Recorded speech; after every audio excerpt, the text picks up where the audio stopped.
Hi, I'm Ami Devereaux.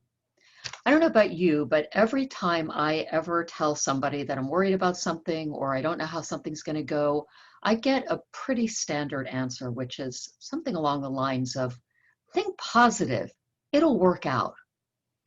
And if you recall Norman Vincent Peale's famous book, The Power of Positive Thinking, I think we've really internalized that as a people, as a culture.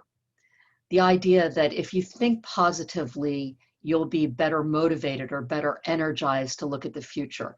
And I think that also kind of infects our ways of thinking about how life goes. We tend to assume that things will go well. We're very optimistic.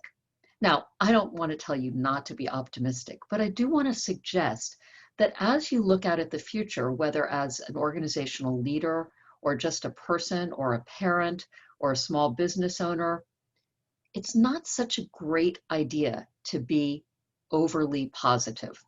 Now, why would I say that?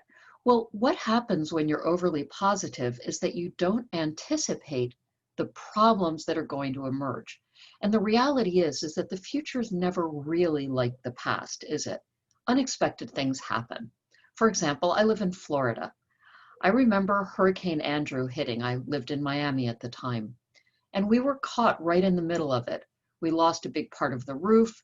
There was no power for a week. There was no water for even longer. I mean, it was just horrible.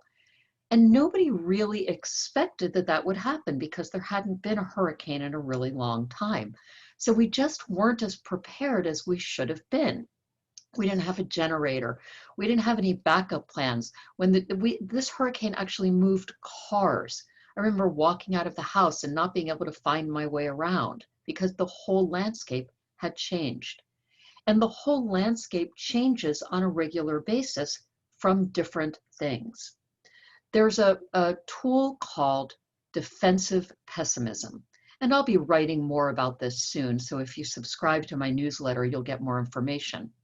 But the idea is that you want to be proactively pessimistic. You want to, as you make plans or as you regard the future, don't just anticipate that things will go as you hope, which is how we tend to think, but assume that they will go badly. They will go wrong. There will be roadblocks. There will be obstacles. There will be sticks in your spokes. Now, why is that effective? Because if you anticipate that things will go badly or that things will go wrong, you can prepare. You can build resiliency into your organization. You can have alternative plans, plans B, plan C, plan D, and be ready for weathering a storm.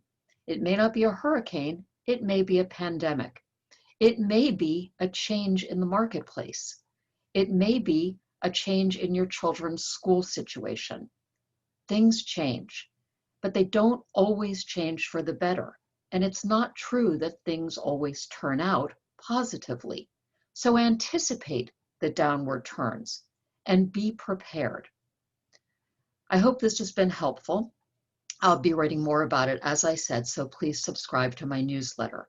I hope you'll also consider joining my community, the beyondbetter.online community. It's completely free. You just have to ask to join. And we talk about leadership and strategy, critical thinking, decision making. It's a great community with no trolls, no ads, and no algorithms. All of the information is beneath in the notes. Thank you so much. Bye-bye.